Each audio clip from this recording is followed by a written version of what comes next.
Kaleshwaram project అవకతవకలపై justice PC Ghosh commission బహిరంగ విచారణ కొనసాగుతుంది. సుందిల్లా బ్యారేజీ నిర్మాణం చేపట్టిన నవయుగ సంస్థ ప్రతినిధులు ఇవాళ విచారణకు హాజరయ్యారు.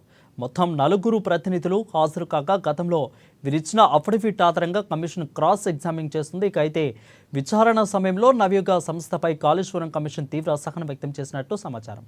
నవయుగ డైరెక్టర్ రమేష్ అఫిడవిట్ను మిగతా 3 కాపీ పేస్ట్ చేసినట్లు కమిషన్ గుర్తించింది.